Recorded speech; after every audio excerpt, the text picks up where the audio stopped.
Hi guys, welcome to PBTV. We are joined by a very special guest today, Kyle from Hi-Capa Hub. We have brought a few of his toys out, so we're going to have a prolonged chat about where it's come from, where it's going. If you are a Hi-Capa enthusiast, it should interest you greatly with what we are going to talk about. But I think the first thing that we'll sit on is, as a relatively new company in airsoft, we've got to kind of see where your original airsoft journey began. So what actually first interested you in airsoft before it actually got you into a company of its own? So it goes back to me and my dad really. Me and my dad have always done activities together or something, just spend some time together. He did his skydiving, shotgun shooting and stuff like that. And then Not at the same time.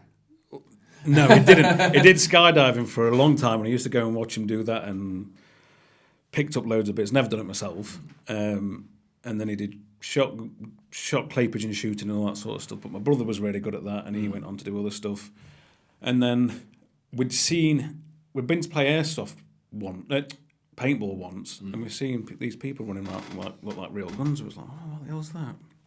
Looked into it was airsoft. I was like, we'll have to give that a try. The grass is greener, so they're doing something cooler over there. Look at them, it looks like real things. Yeah. So we did a research, had a look, found out it was airsoft. So it was like, right, we'll give this a go. Plus, the missus said, I need to get myself a hobby. She was like, yeah, get out of the house, go and get yourself a hobby. So invited my dad to go and play, and I think we played outdoors first. It was skirmish in Mansfield. Oh yeah, they've got a site in Nottingham, Mansfield. There's a few around there. I know. It was the outdoor Wallace and all that lot. Quite and well. then that was like the bug. Then it was like, right, I need to come and get my own stuff. Blah blah blah. Did all my research, bought all this sort of stuff, and then half of it broke as it does because you buy just whatever at the time. Looked like an idiot, but you learn. And then I discovered TMI cappers, and then obviously Jake, you'll know Jake that works here. I purchased my first upgraded Gunsmith Bros Ultra Cut slide from him in gold. And I was like, right, I'm going to trick this out.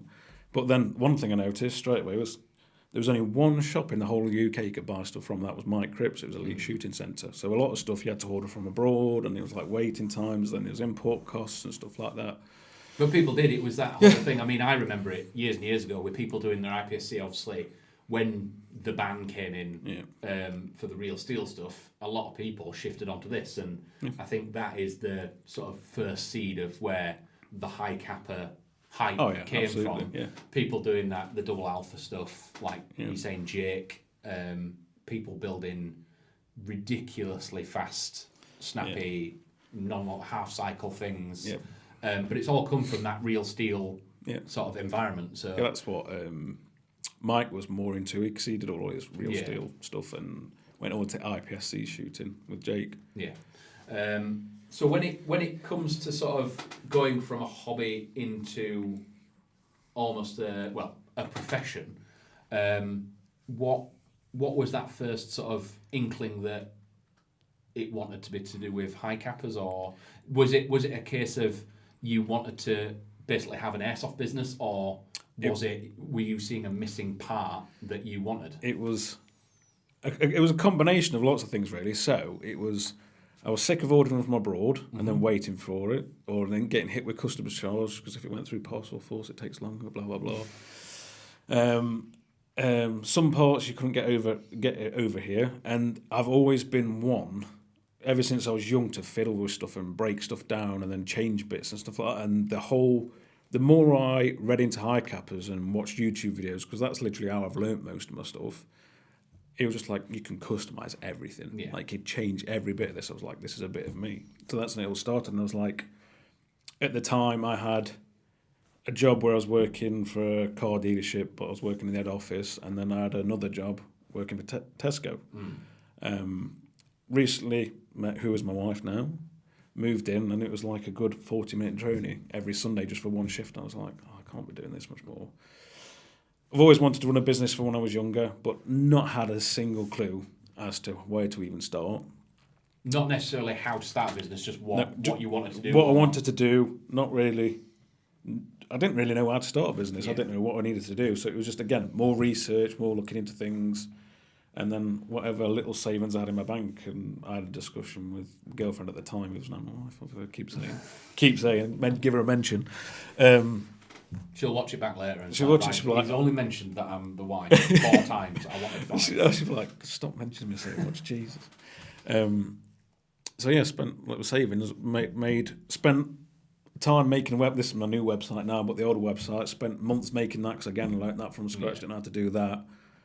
Put my first order in, and then on December 17th, 2020, I opened it up, and then compared to what I got now, compared to that tiny little box, it was just... So with that sort of mindset of wanting to start a business on the sort of aspect of like getting everything in, being able to have that access to it, what have you sort of done to set yourself aside from someone just sort of, like, we've got a few examples in front of us that are very, very custom, but what sets most of your parts aside from just being able to go and order online from anywhere? So I try and get as much as I can, different range wise. So there you've got the slide on the blue, the other one, this one, that one. So there you've got KF Airsoft grip, which are on the cheaper side, so they are a budget grip if you don't want to fork out the masses that AM are.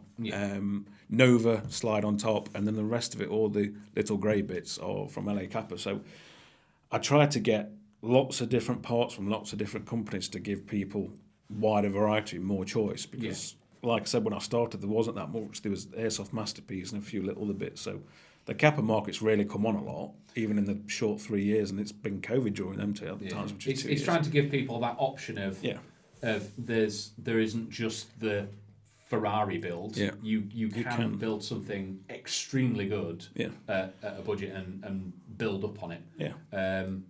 And again, something like this. I mean, Hi-Capas have got that sort of aesthetic that there is something for everyone. I mean, you can make them whatever you can make them exactly what you want. And that sort of path, how often do you sit down with someone and sort of talk them through that path of customization? Before the little one, it was a lot more.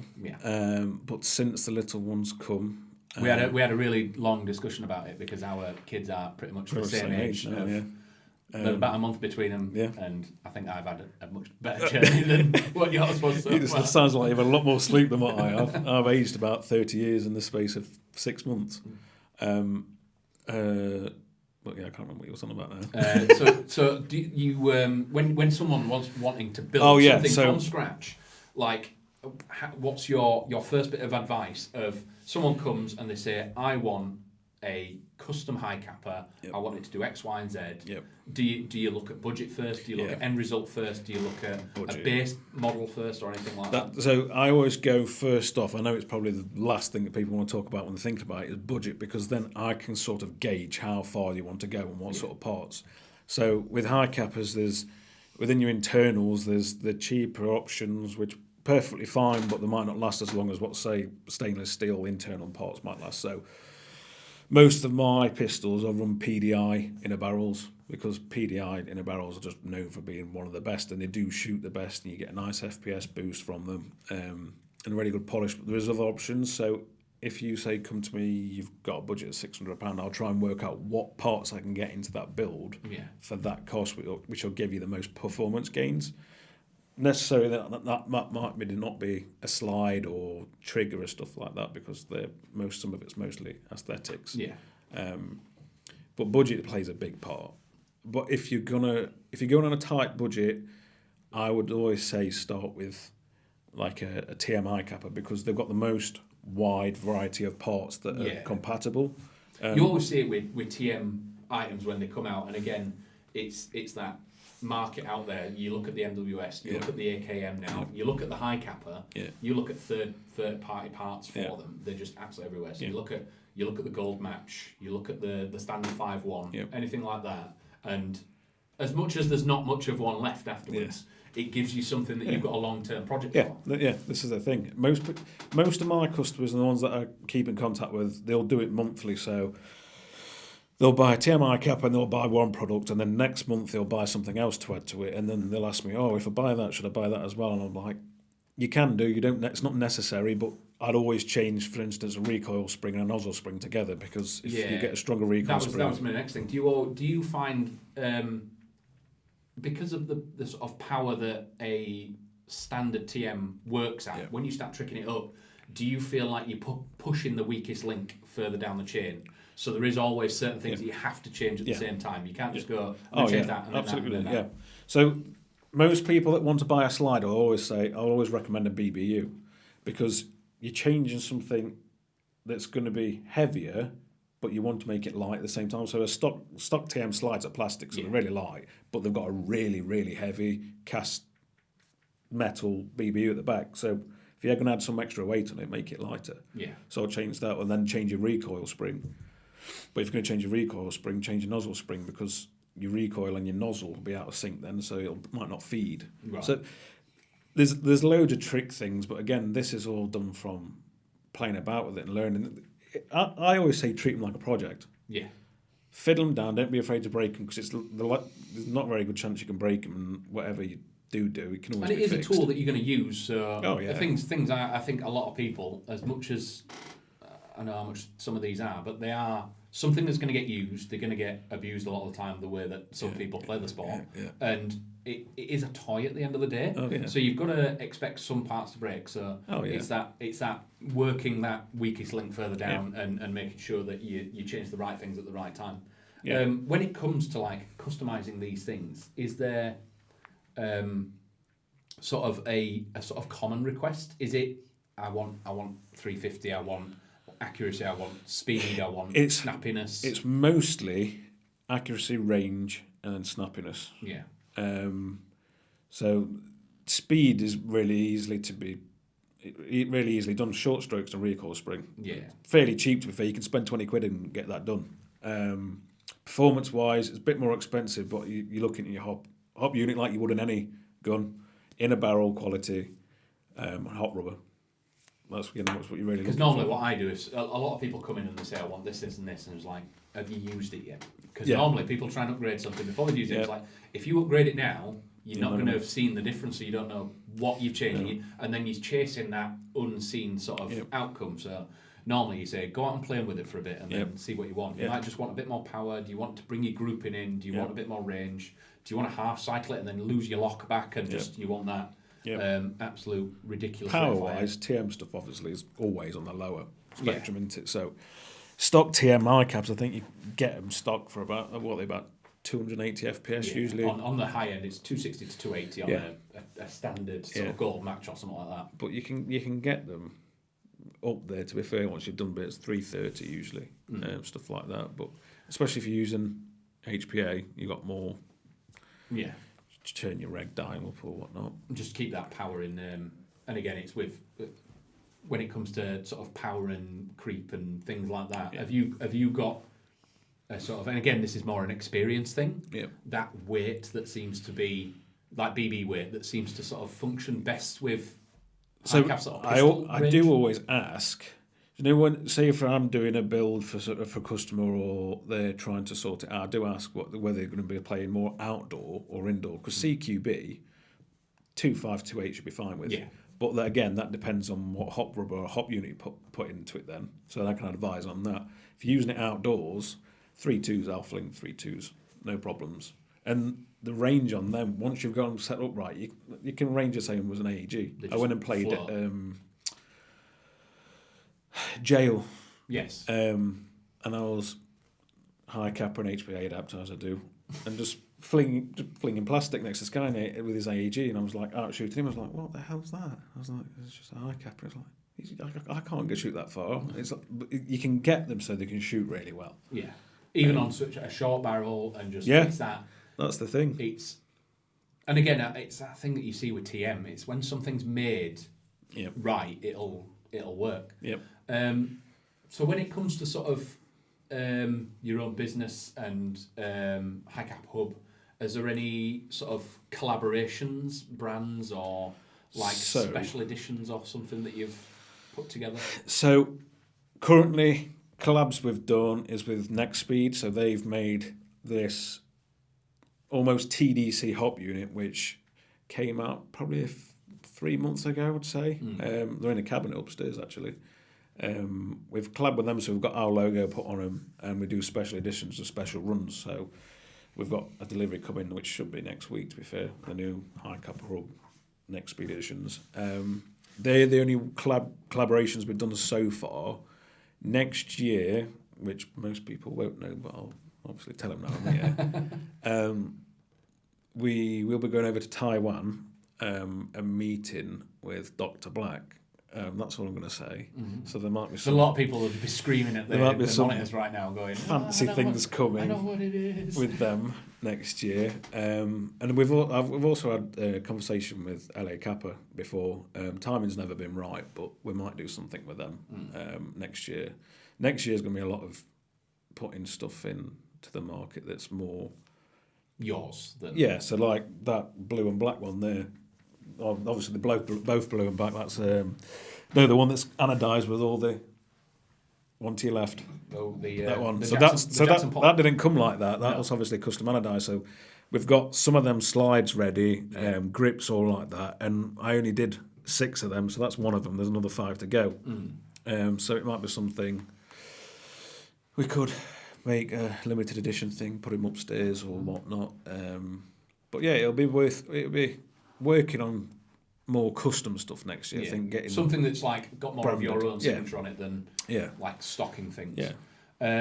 So I've always seen that high cappers are an eternal thing. They're always there. They're always there. But airsoft is full of trends.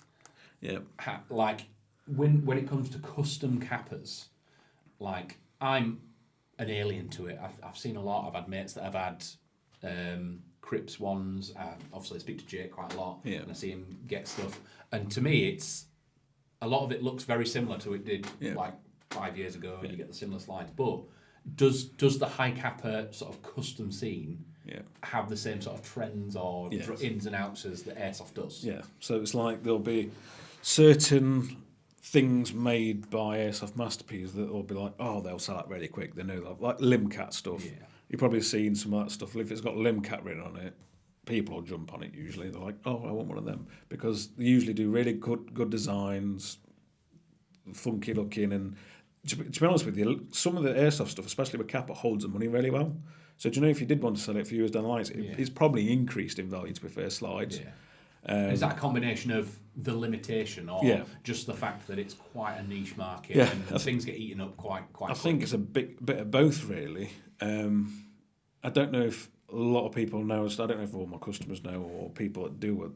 Most, if not all, in fact, all Hi-Capa parts are made a limited number. So it's like, if, for instance, say, Airsoft Masterpiece, which is like the biggest brand with Hi-Capa stuff, they release a slide, they'll probably only do, 20,000 of them. They'll get distributed to the dealers, but once they're gone, they're gone. Yeah. And they might not re-release them, and if they do, it might not be for a couple of years or 3 years. So usually with this sort of stuff, you have to get it while it's there, and even if you're not planning on using it, just stick it in a cupboard in case you want to. That's what I end up doing. I've tried to instill it with, again, customers in shop, and we've always had that thing that control base is out of stock of various things a lot of the time, but it's similar across airsoft. It's like there's only so many things that one factory can build at the same time. So they'll have a production run, it'll go out, we'll get some, they'll sell, but they won't make any more for maybe another 6 months. Exactly. Yes, we want to get them back in, and it's the same. And because this is a niche of a niche, that's even less. It's cut even further down, and the amount of people that do it. So once again, and you've got to think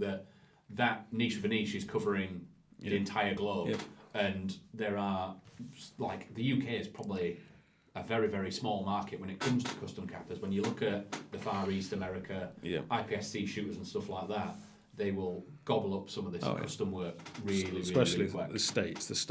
Obviously, the bigger shops, all the Kappa-orientated shops in the States, I talk to them quite a lot.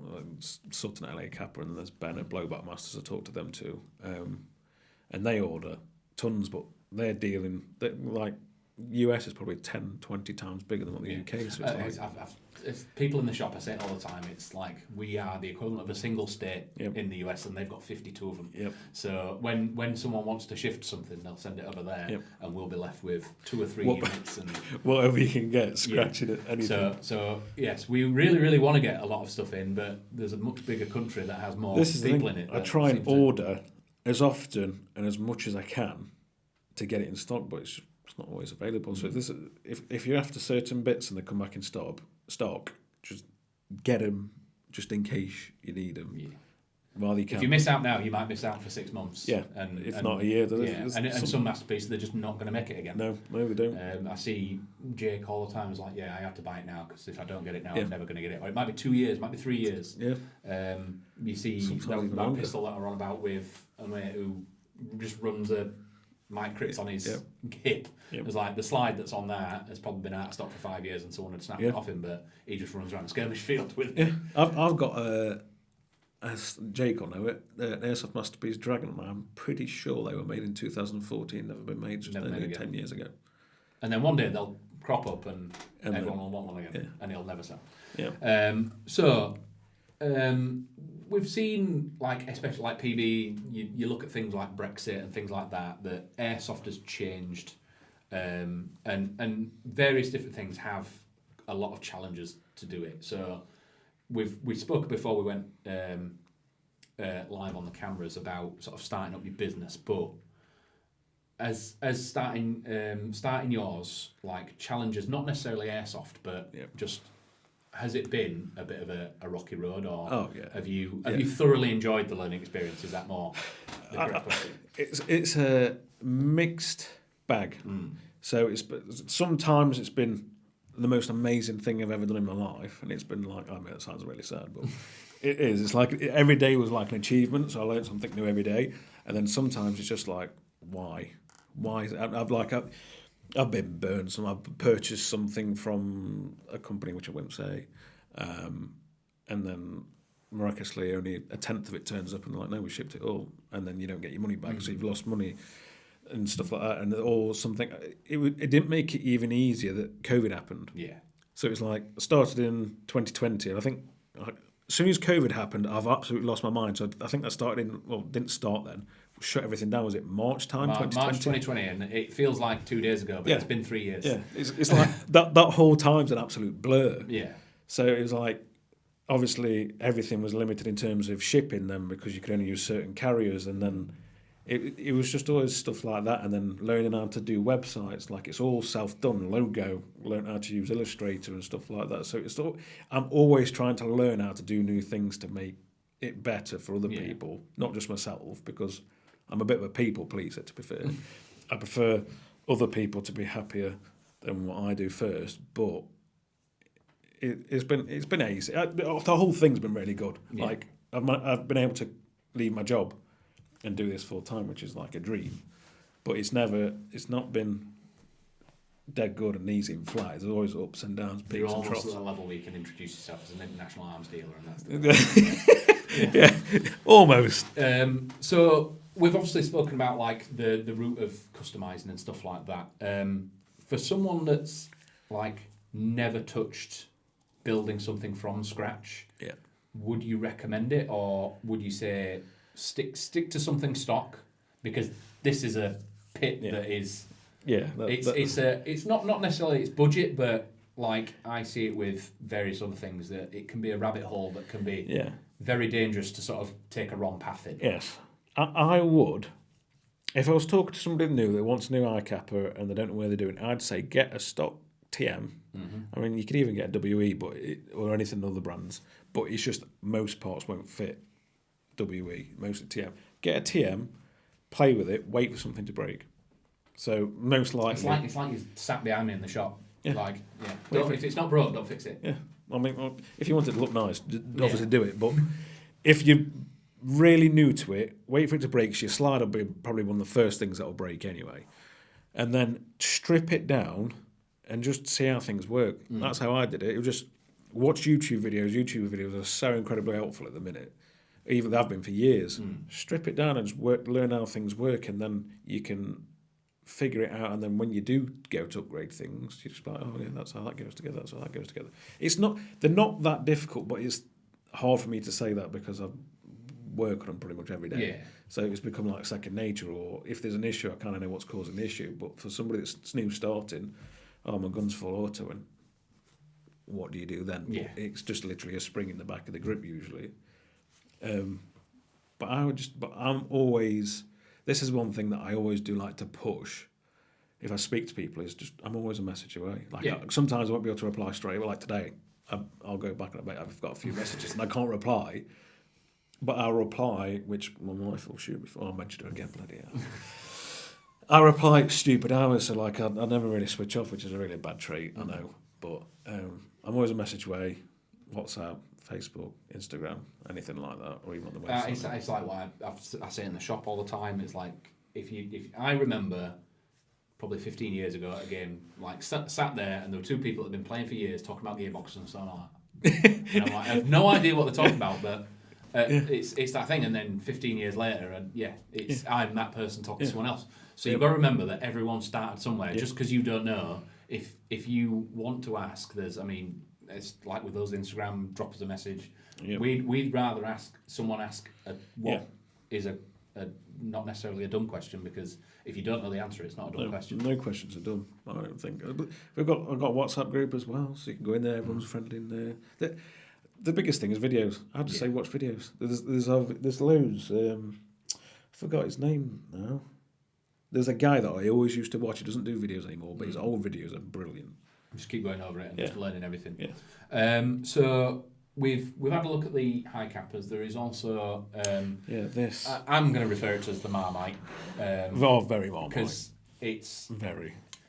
Again, I'll never sort of deny it is a thing, because it's two vastly different sports in my eyes. There's the LARP side, and then there's the sort of meta side, and this is the meta coming from paintball and things like that, because I know a lot of people that have come from paintball coming across that paintball is very much on the downturn. It's so expensive to do, you can't train, and everyone's coming across to airsoft now, and that's where this is basically an airsoft version of a paintball engine.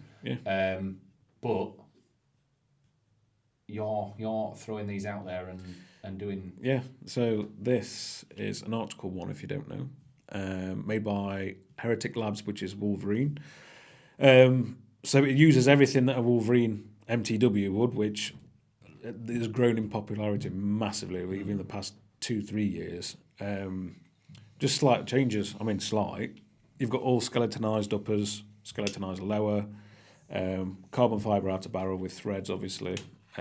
No stock.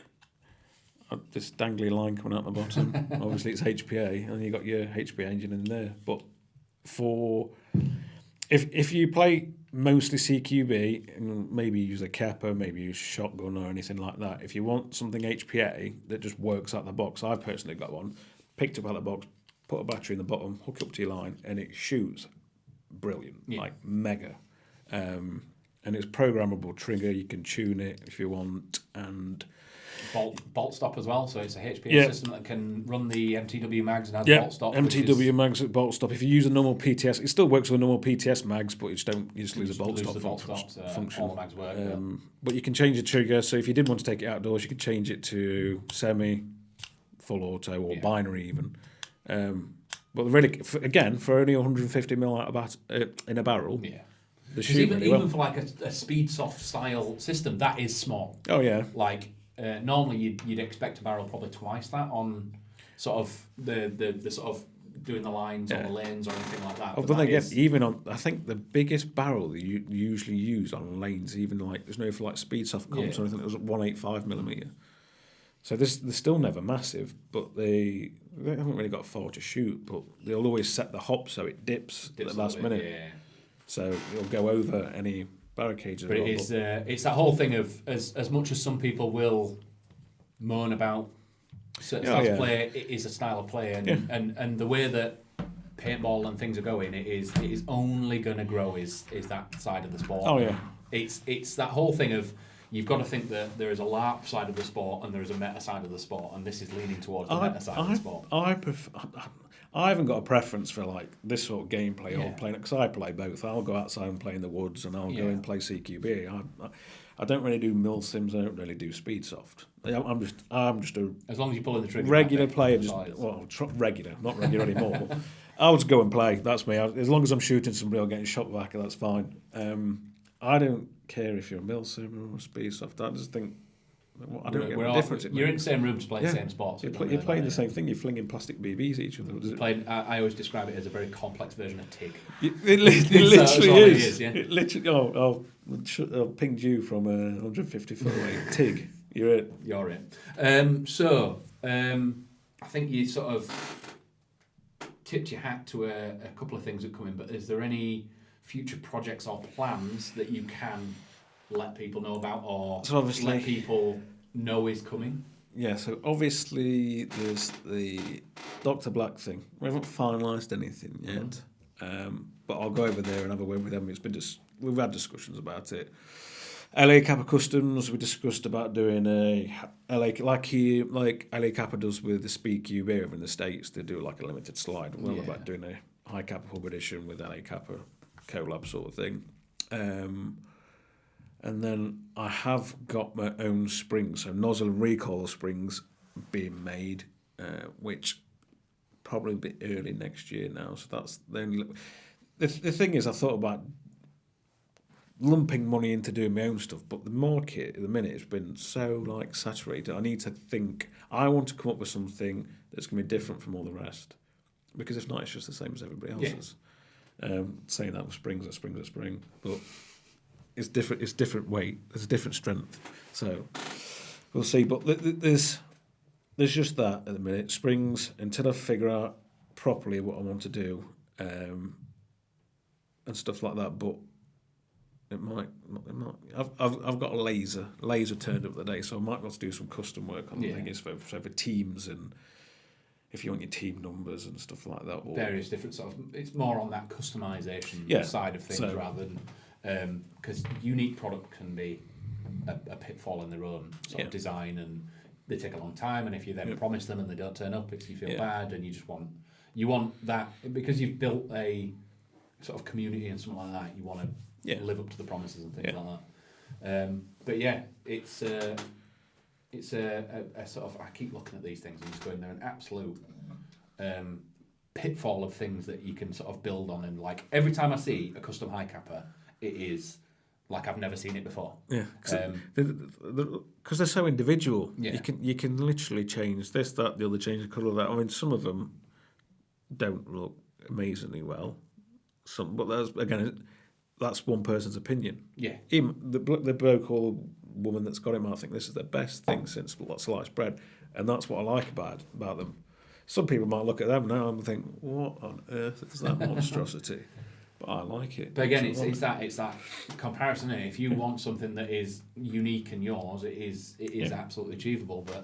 But yeah, it's been an absolute pleasure having a chat. Is there any final words for the Hi-Capa Hub audience and the adhering fans that are out there? That while we are Hi-Capa Hub, we may be bringing some AAP parts to the UK, so it goes absolutely completely. Then again, so does all the Monk stuff that we sell.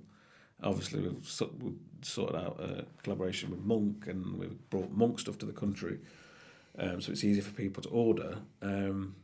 AAP stuff, because we've got one of them in the shop upstairs as well. We've got one of the Monk receivers upstairs, and I think one of my mates keeps calling me asking if it's still here. Monk stuff's very nice. And also, one of the things with Monk is they announced the other day that they're not making any bodies anymore, so if you haven't got one and you want one, just get one now, because get it now, because it's going to be like a Hi-Capa slide. They're going to be gone.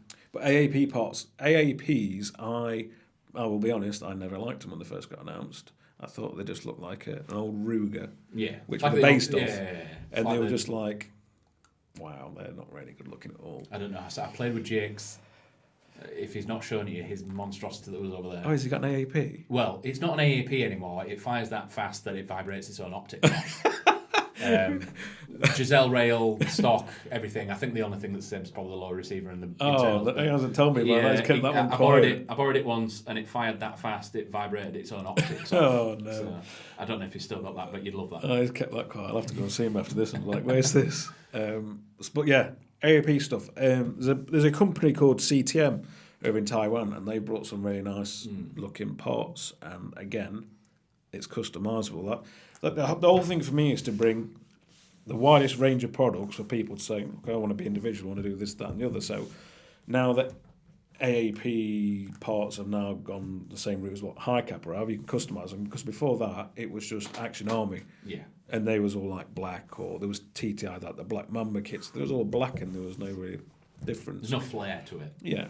You see that with these. There's that sort of personality. You can make them as realistic as you want. Like I've got one of my personal guns is a Nova Staccato C2, so it's based off the real C2, and I've chucked some money into that. Like it's got real Trigicon and a real TLR, so there's probably getting close to nearly $3,000 worth of stuff, but on one gun. So if you want to go all realistic, but you can. It's like anything in airsoft. If it's your thing, it's your thing, and you do it. And you do again. It's like that. It's like this. It's like a real steel. I should have bought a real. I should have bought my Staccato really, because I can show you crazy too. Crazy. Yeah, just a different side of it. But I like. This is what I mean. I like it. I like a lot of things. I just like if it looks nice. I'm okay with it. Yeah. But the AAP stuff's really like sparked my interest. Like I like that. I can get along with that. So we're looking as soon as ordering next week. So we might have a lot of stuff coming for AAPs. So if you're an AAP fan, definitely keep your eyes out, and we'll keep you posted. We'll keep sharing everything about of what's going on. Yeah, maybe we'll get some stuff here for the AAP. But yeah. Well, that's probably a lot of information for some people to take in, and if you've found that interesting, it's a fucking such a pitfall of things to fall down is Hi-Capas, and it's the one side of airsoft. I mean, I've got a Hi-Capa, but to customise it's not really been my thing. But I've pretty much dipped my toe in every single platform. So this is it then, isn't it? If it's everything but this, I don't know. I think if I built something like that and how much that was, Emma would kill me. just I can send you some packets. I'm fucking well done. You've won a competition. It's free. But yeah, we hope you've enjoyed that. I hope as much as it's been informative or enjoyable. But yeah, thanks for Carl for dropping in. Thank you. If you are local to Patrol Base and you actually want to see this stuff firsthand, we now have a dedicated cabinet in store that you can come and have a look at. There is the pre-built Speedsoft Wolverines. There's the Monk receivers. You can see these two platforms upstairs, and there's all the different rails, receivers, slides. Pretty much everything. There is everything. There's a couple of videos on our social medias that you can see the cabinet getting built and you can see what's in there. But if this stuff interests you, by all means, come along and have a chat. We've got a couple of very, very good experts, especially in the workshop, that can guide you through anything. And if they don't know it, they've got Carl's contacts and they can put you in touch with him. And again, he's a message away, so he's more than happy to talk you through everything.